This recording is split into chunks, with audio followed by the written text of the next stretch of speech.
देखिए हेमिकोडेटा के बारे में बात कर रहे हैं हम लोग, आराम से सुनिएगा। हेमिकोडेटा बहुत आसान है, सिंपल तरीके से समझ में आ जाएगा। लेकिन जैसे ही हम लोग कॉर्डेटा स्टार्ट करेंगे ना, तो कॉर्डेटा, हालांकि देखो संघ में बात करेंगे तो संघ में सबसे बड़ा संघ कौन सा है? आर्थ्रोपोडा। बट आर्थ्रोपोडा को उतना डिटेल में नहीं पढ़ना था हमें, इसलिए आपको बहुत छोटा लगा था आर्थ्रोपोडा। ठीक है, आपका कॉर्डेटा जो आएगा हेमिकोडेटा के बाद, वो एक्चुअल में है तो छोटा संघ, इतना बड़ा संघ नहीं है जो आर्थ्रोपोडा की तुलना कर सके, लेकिन उसको पढ़ने में हमें 2-3 दिन लग जाएगा। बात समझे? चूंकि संघ के अंदर आएगा उपसंघ। अभी तक आपको क्या पता है कि संघ किससे मिलके बना होता है? वर्ग से। अब बाकी संघ से मिलके क्या बना होता है? जगत बना होता है। क्या बना होता है बता? एक सीक्वेंस भी बता रखा है ना आप लोगों को, जाति, वंश, फिर कुल, फिर गण, सॉरी वर्ग, फिर गण, फिर वर्ग, फिर संघ, फिर जगत। ठीक है, इस बीच में ना जब हम देखते हैं तो सिंपल सा कह तो दिया कि सर संघ से मिलके क्या बना होता है? जगत बना होता है। ठीक है, क्या कंफ्यूजन आ रहा है? हाँ, बात चलो वैसे भी ले सकते हो, लेकिन जब बनने की बात हो रही है तो बहुत सारे संघ मिले होंगे तो क्या बना होगा? जगत बना हो, ऐसे बात करेंगे ना। ठीक है, तो ऐसे उल्टा भी कहना हो तो कह सकते सर जगत जो है बहुत सारे संघों से मिल करके बना होगा, ये अलग की बात है। ठीक है, जिसमें से सर हम एक संघ की बात कर रहे हैं, कौन सा? अभी फिलहाल हेमिकोडेटा। जब इसको पढ़ लेंगे तो क्या आएगा? कॉर्डेटा। ये संघ किससे मिलके बना हुआ है? वर्ग से। ठीक है, अब सुनना यहाँ पे कि सर बहुत सारे वर्ग मिलकर संघ बने होंगे। अब बहुत सारे संघ मिलके जगत बने हैं, लेकिन इस संघ और वर्ग के बीच में भी कुछ आता है, उसको कहते हैं उपसंघ। ठीक है, उस उपसंघ के भी वर्ग हैं, बहुत सारे उपवर्ग हैं। ठीक है, तो वो सारा डिटेल केवल और केवल हम एक संघ में पढ़ेंगे और उस संघ का नाम है कॉर्डेटा, इसलिए वो काफी ज्यादा बड़ा हो जाएगा। ठीक है, वहां पे क्लासिफिकेशन बहुत ज्यादा देखने को मिलेंगे, क्लासिफिकेशन इन द सेंस कि आपका वर्गीकरण बहुत ज्यादा देखेंगे हम लोग वहां पे, इसलिए थोड़ा सा सावधानी रखिएगा कॉर्डेटा पर। बाकी उसके बाद ये हेमिकोडेटा कोई हार्ड नहीं है, आसानी से समझ में आ जाने वाला चीज है। देखिए, सबसे पहला बात याद रखिएगा इसमें तो बच्चा, इसको सबसे पहले अगर हम बात करें तो ये हेमिकोडेटा को कॉर्डेटा में रखा गया था। ठीक है, जैसे हम अगर कहें तो इस संघ को मरकर रख के खराब हो गया जी, इस संघ को पहले कॉर्डेटा कह लो या सीधा सीधा मैं यहां पे लिख देता हूं कॉर्डेट्स या कॉर्डेटा। इसका मतलब क्या होता है? रज्जुकी। ठीक है, अब रज्जुकी का मतलब क्या होता है कि सर पृष्ठभाग पर, कहां पर? पृष्ठ, ये हो गया क्या? अधर, क्या हो गया? पृष्ठ। तो पृष्ठभाग में कहीं ना कहीं क्या मिलेगी सर? रज्जु मिलेगी। और वो रज्जु कहने का मतलब क्या होता है? धागा। ठीक है, अब क्या सर एक धागा मिलेगा? नहीं, बहुत सारे रज्जु होंगे वहां पे। अब वो सब मिलकर के एक कठोर संरचना बना रही होगी। ठीक है, अब वो कठोर संरचना क्या कहलाएगी, क्या नहीं कहलाएगी, जब आएगा कॉर्डेटा हम लोग वहां पे बात करेंगे। फिलहाल कि सर रज्जुकी का मतलब क्या होता है? एक ऐसा जीव, एक ऐसा प्राणी जिसके पृष्ठभाग में क्या मिल रहा होगा? रज्जु रूपी संरचना मिल रही होगी। वो बहुत सारे धागों से मिलकर के बनी होगी। वो क्या होगी? कठोर होगी। ऐसे जीवों को जिनमें रज्जु की संरचना मिल रही है, ऐसे जीवों को क्या बोलते हैं? कॉर्डेटा बोलते हैं, कॉर्डेट्स बोल देते हैं, या तो क्या बोलते हैं? रज्जुकी बोलते।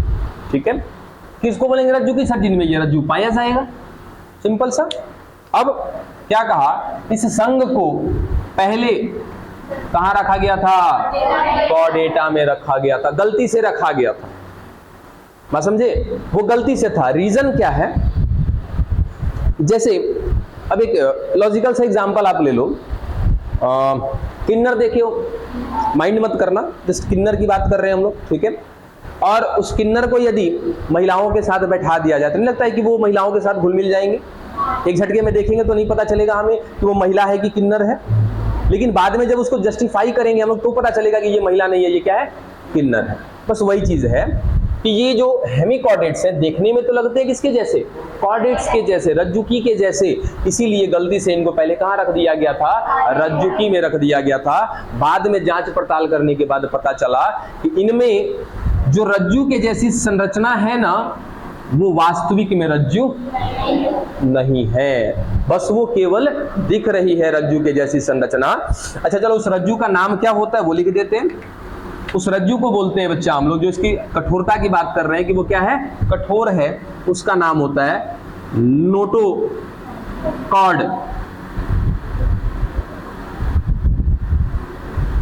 या तो पृष्ठ रज्जु कहते हैं। बात पल्ले पड़ी कि सर वो धागा, जिस धागे की बात कर रहे हैं हम लोग, कठोर होता है, बहुत सारी धागों से मिलकर के बना होता है, उसका नाम है क्या, पृष्ठ रज्जु या तो नोटोकॉर्ड। जिसमें नोटोकॉर्ड मिलेगा उसको क्या बोलेंगे, रज्जुकी बोलेंगे। ठीक है, तो नोटोकॉर्ड के जैसी संरचना मिल रही थी बच्चा किसमें, हेमिकॉर्डेट्स में, इसीलिए इनको गलती से रखा गया था हेमिकॉर्डेट्स में। बाद में स्टडी किया तो पता चला वो नोटोकॉर्ड के जैसी दिखने वाली संरचना है, नोटोकॉर्ड नहीं है। तो अब उसको नाम दिया गया क्या, स्टोमोकॉर्ड। बात समझे, कल ये नाम मैंने बोला था पढ़ने के लिए, स्टोमोकॉर्ड क्या है, तो याद रखिएगा कि सर हेमिकॉर्डेटा संघ में केवल संरचना दिखती है किसके जैसी, नोटोकॉर्ड के जैसी, वास्तविक नोटोकॉर्ड नहीं होती है। तो सर वो आभासी जो नोटोकॉर्ड की संरचना हेमिकॉर्डेट्स में पाई जा रही है ना, इसी को क्या कहते हैं, स्टोमोकॉर्ड कहते हैं। डन, समझ में आ गई बात। चलो आगे। सर अगर इनके शारीरिक संरचना की बात करें हम लोग तो कैसा होगा, सर पीछे से पढ़ते आ रहे लगभग सारी कहानियां सेम होंगी। क्या क्या लिख सकते हैं इसमें, अंग, चलो हाँ, द्विपार्श्व, पहले सम्मिति की बात कर ले, सर कैसा होगा, ये द्विपार्श्व होगा। ठीक है, उसके बाद त्रिकोरिक होगा और प्रगुहिकीय होगा, यानी कि इसमें क्या मिल रहा होगा, प्रगुहा मिल रहा होगा। अंग तंत्र इसी में लगा देते हैं, क्या मिलेगा इसमें, अंग तंत्र। अस्तर का क्या मिलेगा, संगठन मिलेगा। इसमें जो परिवहन होता है, याद रखना कि खुले प्रकार का परिवहन तंत्र मिलता है, खुले प्रकार का परिवहन तंत्र। परिवहन तंत्र समझ रहे हो ना कि इसके बॉडी के अंदर क्या होगा सर, तरल होगा। उस तरल को कहीं ना कहीं घुमाने के लिए दो प्रकार का सिस्टम होता है, एक की पूरे बॉडी में ही घुमा दिया जाता है, छोड़ दिया जाएगा, और एक वाहिनियों के द्वारा घुमाया जाता है, यानी कि नसों के द्वारा। अगर नस है तो क्या बोलेंगे, बंद, नस नहीं है तो क्या बोलेंगे, खुला। तो इनमें जो प्रकार मिलता है परिसंचरण का, वो कौन सा होता है, खुले प्रकार का होता है। बोलिए ना। हाँ बिल्कुल, और रज्जुकी है, इसलिए तो ये कहानी आपको बताई मैंने पहले। खुला प्रकार का दिखाइएगा, यहाँ पे कंफ्यूजन जरूर दिखेगा आपको, लेकिन इसमें खुला प्रकार का है लिखिएगा आपको। वही अभी सोचा था कि बताऊं आपको, बंद प्रकार का दिया होगा वहां पे, ठीक है, लेकिन इसमें खुला प्रकार का परिसंचरण तंत्र होता है।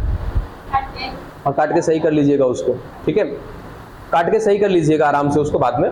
इसमें खुले प्रकार का परिसंचरण तंत्र पाया जाता है, बुक में थोड़ा सा मिस्टेक है, ठीक है।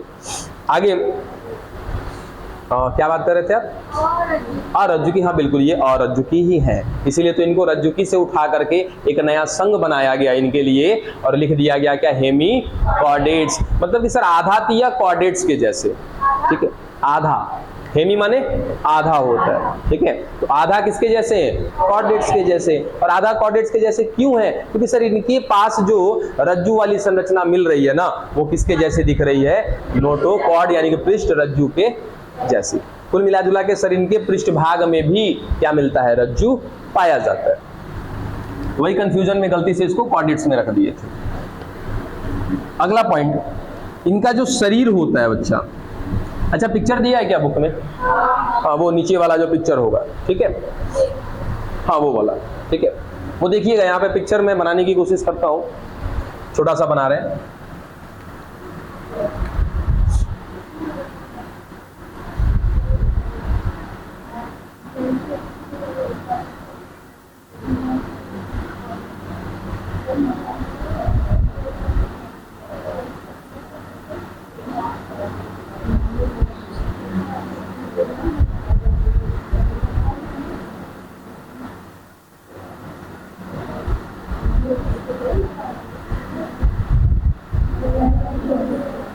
और फिर बतियाना चालू कर दिया जी,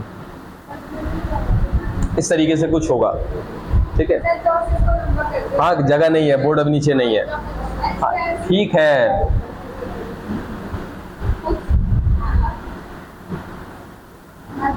ठीक है। चल अब यहाँ पे देखो नाम, सर ये है सुंड, ठीक है, इसको कहते हैं कॉलर, और ये है क्या इसका वक्ष, ठीक है। तो ये तीन भाग मिलते हैं इनमें, क्या क्या, सुंड, कॉलर, वक्ष, ठीक है।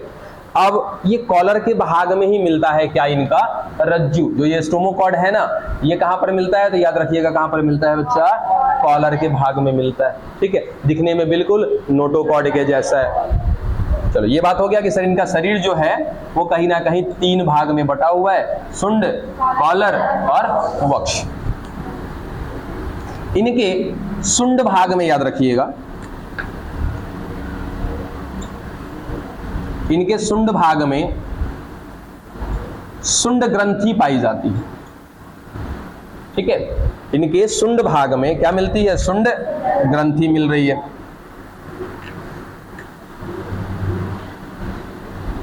चलो ये रही इसकी सुंड ग्रंथि। अब ये सुंड ग्रंथि क्या करती है, हाँ, उत्सर्जन में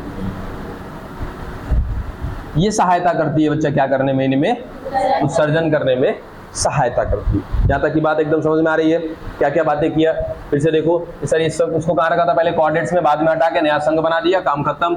इसमें कहीं ना कहीं इसके सुंड भाग में नोटोकॉर्ड की जैसी संरचना मिली, जिसको क्या बोलते हैं, स्टोमोकॉर्ड बोलते हैं, कॉलर में। उसके बाद ये बिल्कुल कहानी हमको पहले से पता है, द्विपार्श्व है, त्रिकोरिक है, प्रगुहिकीय है, अंग तंत्र स्तर का संगठन है, खुले प्रकार का परिसंचरण तंत्र मिल रहा है। उसके बाद लिख देना कि कैसे होते हैं, जलीय होते हैं, ये कैसे हैं, जलीय हैं, और मुख्य रूप से कैसे हैं, समुद्र जल में पाए जाते हैं, समुद्री है ये, बिल्कुल ये समुद्री जीव है, ठीक है। उसके बाद इनका शरीर कहीं ना कहीं तीन भाग में बटा होता है, सुंड, कॉलर और वक्ष। इनके सुंड भाग में क्या मिलता है, सुंड ग्रंथि मिलती है, और ये सुंड ग्रंथि क्या करती है, इसमें उत्सर्जन में सहायता करती है। डन, यहां तक की बात डन है ना।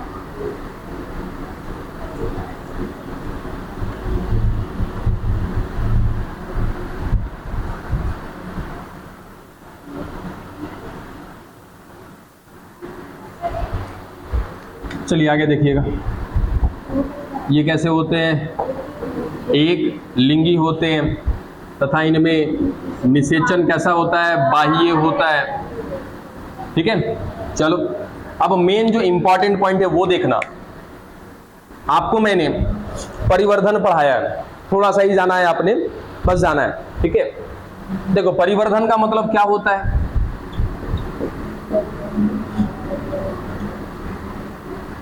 ठीक है। परिवर्धन इट मींस कि आप ऐसा कह सकते हो, डेवलपमेंट, ठीक है। अब सुनना ध्यान से, इसको आपको कई बार मैंने बताया भी है, दो तरह का कंडीशन हम लेके चलते हैं,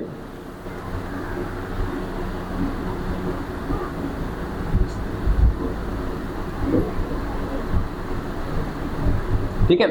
अब देखो ये एक जीव जन्म लिया था सर, वही क्या हो गया, वयस्क हो गया। यहां से यहां में कोई चेंज दिख रहा है तो वो चेंज किसका है सर, वृद्धि का है, साइज का है, आकार का है, संरचना का कोई अंतर है क्या, नहीं ना। तो ये वृद्धि, ये डेवलपमेंट क्या कहलाता है, प्रत्यक्ष, है प्रत्यक्ष, ठीक है। प्रत्यक्ष परिवर्धन बोलते हैं इसको, या तो इसको क्या बोलते हैं, डायरेक्ट डेवलपमेंट, ठीक है। एक ऐसी संरचना, अब पता चलेगी सर ये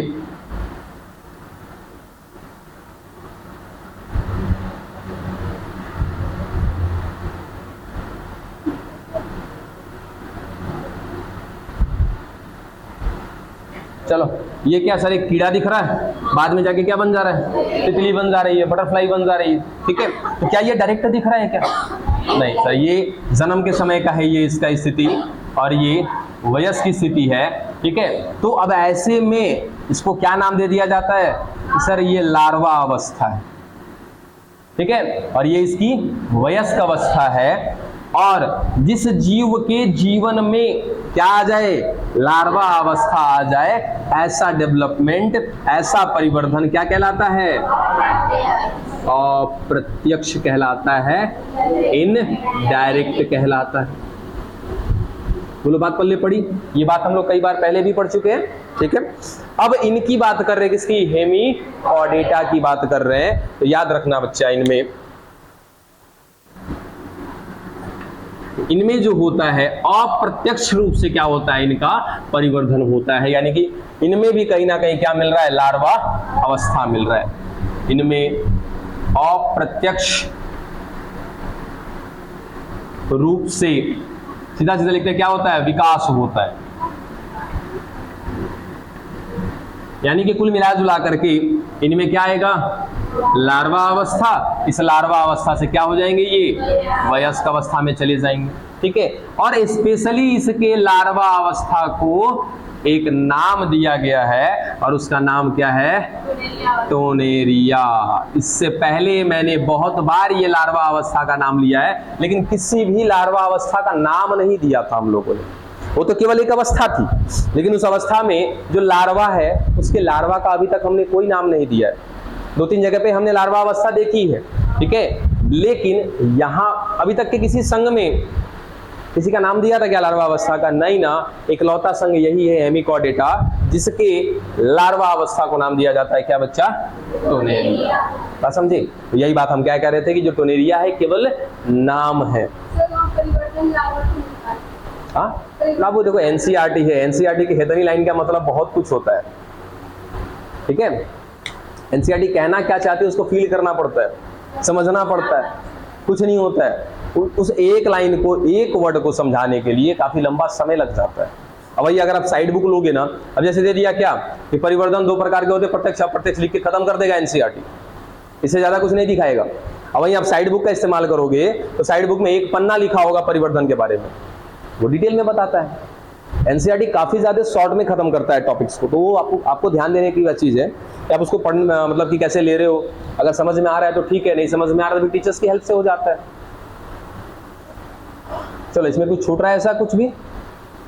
टोनेरिया वगैरह हो गया, निषेचन वगैरह हो गया, वो तो उदाहरण है, ये शुंड ग्रंथि के बारे में हो गया। अरे एक श्वसन इनमें किसके द्वारा होता है, क्लोम के द्वारा होता है, ठीक है। इनका श्वसन एक पॉइंट छूटा हुआ है, इनमें जो श्वसन है वो श्वसन कैसे होता है, क्लोम के द्वारा ये श्वसन करते हैं। डन, ये आपका हेमिकॉर्डेटा खत्म हो गया, ठीक है। चलिए हम लोग बात करते हैं अभी फिलहाल किसकी, कॉर्डेटा की, रज्जुकी की।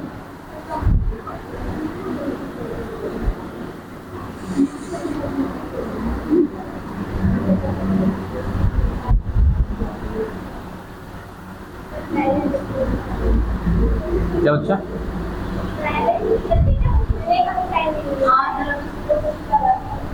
कभी कभी टाइम निकाल के खेला करिए।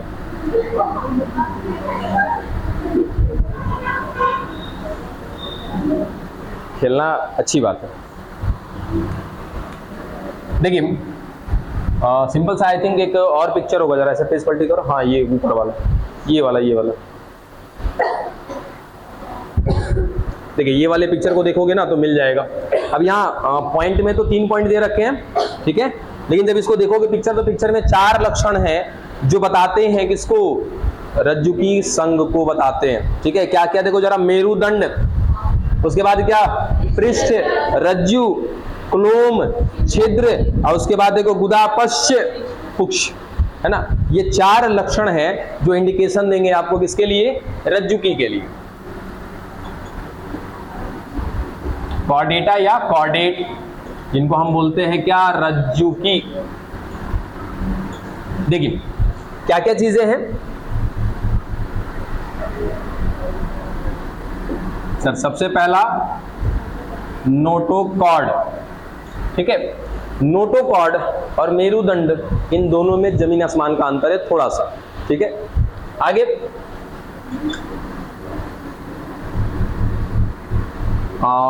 एक दूसरा क्या था, खोखला, हाँ, पृष्ठ भाग में, इसके लिए क्या कहते हैं उसको, पृष्ठ खोखली तंत्रिका रज्जु ना,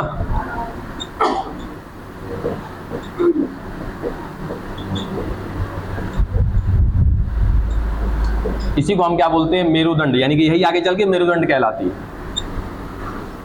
तीसरा क्लोम छिद्र,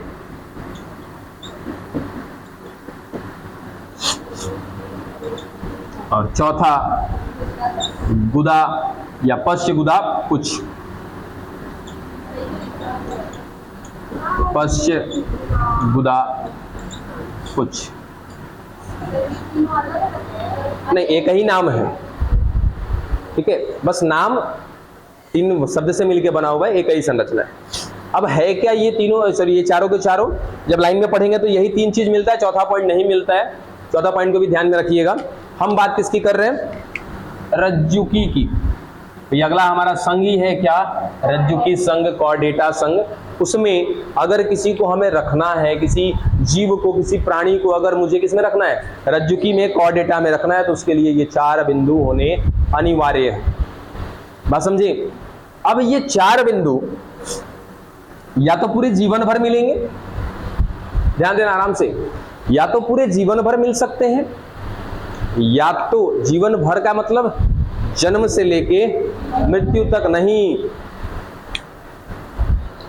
ये थोड़ा सा लाइन आज चेंज होने वाला है। जीवन का मतलब तो हम यही जानते हैं कि सर जन्म लिया, उसके बाद हमारी मृत्यु हो गई, यही हमारा जीवन था, और उसके पहले 9 महीना छोड़ दिए, वो भी तो सर हमारे जीवन का हिस्सा है ना। उसको क्या बोलते हैं, भ्रूणीय अवस्था। हाँ, तो हो सकता है कि इन लक्षणों में से कोई भी लक्षण ऐसा भी हो सकता है कि सर भ्रूणीय अवस्था में मिले, और जब हमारा जन्म हुआ है उसके बाद न मिले। बात समझ में आया। तो हो सकता है कि भ्रूणीय अवस्था कभी भी मिल सकता है। तो पूरे जीवन में भ्रूणीय अवस्था लेकर के जन्म हो गया, जन्म के बाद पूरा जीवन बिताया, फिर मृत्यु हो गया, इस बीच में कभी भी किसी भी थोड़े से समय के लिए भी इनमें से कोई लक्षण यदि दिखा है उस जीव में, तो वो क्या कहलाएगा, रज्जुकी कहलाएगा। बात समझे। अब सर ये नोटोकॉर्ड था का हम लोगों में था, ये नोटोकॉर्ड था। एकदम छोटे से बच्चे को कभी गोदी में लिए हो, एकदम आज जन्म लिया और उसको आज के आज में लिए हो, ठीक है, नहीं, थोड़ा सा अजीब सा लगता है, काफी छोटा होता है वो, ठीक है। और अगर बेड से उठाया है, कोई नहीं देख रहा तब तो ठीक है, और यदि वहां पे मम्मी लोग, चाची लोग कोई हो ना, तो उठाने से पहले आपको 2-4 को सजेशन दे दिया जाएगा, मूड़ी पकड़ लिया, है ना, ये वो जो भी है। आपने ऐसा फील भी किया होगा कि आपने जिधर ढील दिया उधर चल देगा वो। रीजन, अभी उसकी रीढ़ की हड्डी उतनी तरीके से अच्छे से नहीं बनी है, उतनी मजबूत नहीं है। आप ऐसा कह सकते हो कि सर वो फिलहाल अभी नोटोकॉर्ड के रूप में, कहना बस है नहीं नोटोकॉर्ड, बस कह लेना, ठीक है। बाद में यही जाकर के आगे धीरे धीरे क्या बनेगी, उसकी मेरु दंड बनेगी, या उसी को क्या कहते हैं, मेरु रज्जु भी बोलते हैं, या कशेरुक दंड भी बोलते हैं, ठीक है। या तो मेरु रज्जु कह दें, मेरु दंड कह दें, या कशेरुक दंड कह दें। इंग्लिश में क्या बोलते हैं जी उसको, अरे ना बाबू, स्पाइनल कॉर्ड अलग है, स्पाइनल कॉर्ड तो अलग है, वो तंत्रिका रज्जु है, वो ये इधर तंत्रिका रज्जु है, वो इसको आपने स्पाइनल कॉर्ड बोला। मेरुदंड बताओ, हई वाला को बताना है, इसको एक अंदर का होता है, एक धागा होता है सर तंत्रिका का, उसको कहते हैं स्पाइनल कॉर्ड। गिरना मत भाई। हाँ, बैकबोन तो कहते हैं, लोकल भाषा में कहते हैं, कुछ भी कहते हैं समझने के लिए, काहे घूम गया जी। अरे चल भाई सीधा हो जा, नहीं गिरेगा, दुश्मनी हो गया गाइस, ठीक है अभी, ठीक है, कभी लाके खिलाया उसको कुछ, चलो बात नहीं, किसकी बात कर रहे थे, स्पाइनल कॉर्ड, सॉरी ये मेरुदंड की। मेरुदंड को इंग्लिश में क्या कहते हैं, स्पाइनल, तो तुम्हारे वैसे जा रहे, वर्टिब्रल कॉलम बोलते हैं उसको, ठीक है, आएगा वो चीज देखेंगे। चलो यहाँ पे बात करते हैं हम लोग कि सर ये चारों संरचना जरा देख लेते हैं हम लोग कि ये चारों संरचना कहाँ है, किस तरीके से मिल रही है। सर ये नोटोकॉर्ड क्या है, ये रज्जुकीय संरचना है, रज्जु के जैसी होगी, ठीक है। अब जैसे जो आपका एक पिक्चर दिया होगा बुक में, एक मछली का पिक्चर है इस तरीके से,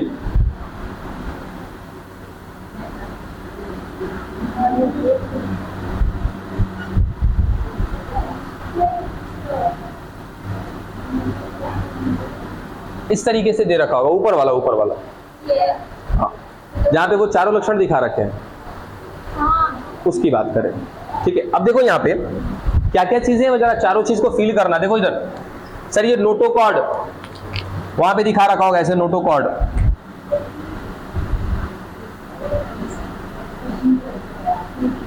ये इसका नोटोकॉर्ड। अरे बस मुझे समझना है, एक एक करके जब इसको हम क्लासिफिकेशन करेंगे ना तो वहां पे सब कुछ आ जाएगा समझ में। ये नोटोकॉर्ड, नोटोकॉर्ड के ऊपर खोखला सा पृष्ठभाग में एक तंत्रिका रज्जु मिल रहा है।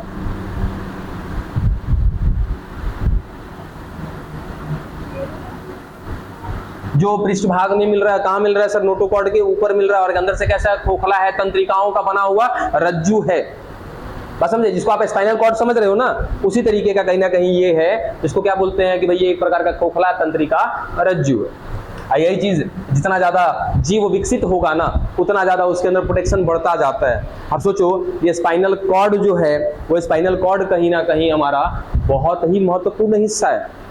मतलब इस खोपड़ी में, यहां से खोपड़ी का, इसको तो नहीं दिखाया है ना, या नहीं, इसमें नहीं है, ये जो अपना एरिया है ना, यहाँ पे पूरे ब्रेन का जो वायरिंग है, या फिर आप ऐसा कह लो कि सर ये हम लोग का एमसीबी बॉक्स है ना, या मेन बोर्ड है ही। ठीक, अब क्या होता है कि सर पूरे घर का वायरिंग कहाँ जाता है? मेन बोर्ड में जाता है। ये पूरा हम लोग का शरीर हो गया। ठीक है, इन सब का वायरिंग कहाँ गया हुआ है सर? होते हुए यहाँ पीठ से होते हुए रीढ़ की हड्डी, अंदर से क्या है सर? खोखली है। उस खोखली संरचना के अंदर से सारा वायरिंग होते हुए कहाँ गया है? हमारे ब्रेन में गया। बात पल्ले पड़ी? ठीक है, तो बीच में जो रीढ़ की हड्डी खोखली है, वो तो चलो रीढ़ की हड्डी हो गई, क्या बोला सर उसको? वर्टिब्रल कॉलम बोल दिया, या तो मेरुदंड बोला, या तो कशेरुक दंड बोला। अब उसके अंदर जो तंत्रिका है ना पूरा, तो तंत्रिका एकदम लिपट लिपट के क्या हो गया सर? एकदम जाल बना दिया, एक रज्जू बना दिया है, उसको बोलते हैं हम लोग स्पाइनल कॉर्ड। ठीक है, वही है कौन? आपका खोखली तंत्रिका रज्जु, इसी को बोलते हैं स्पाइनल कॉर्ड बोलते हैं। स्पाइनल कॉर्ड अलग है, मेरुदंड अलग है। ये स्पाइनल कॉर्ड मेरुदंड के अंदर होती है। चारों तरफ से मेरुदंड का क्या होता है? प्रोटेक्शन होता है। अगर नहीं होता बड़ी समस्या हो जाता, पता है, तो इनको दब जाता तो मालूम चलता कि आज हम कुछ और है, कल कुछ और होते। कारण सर वो तो तंत्रिका है हमारी, अब तंत्रिका में थोड़ा सा दबाव पड़ा, इधर उधर हुआ तो बड़ी समस्या हो जाएगी। चलो, दो लक्षण देख लिया हमने। तीसरा इनमें क्या पाए जाते हैं? क्लोम छिद्र पाए जाते हैं। ये रहे क्लोम छिद्र। अब कहोगे सर हम लोग के अंदर कहाँ क्लोम छिद्र मिल रहा है? देखो, ये नोटोकॉर्ड मिल रहा था, हाँ सर भ्रूणीय अवस्था में मिल रहा था हमारे अंदर नोटोकॉर्ड।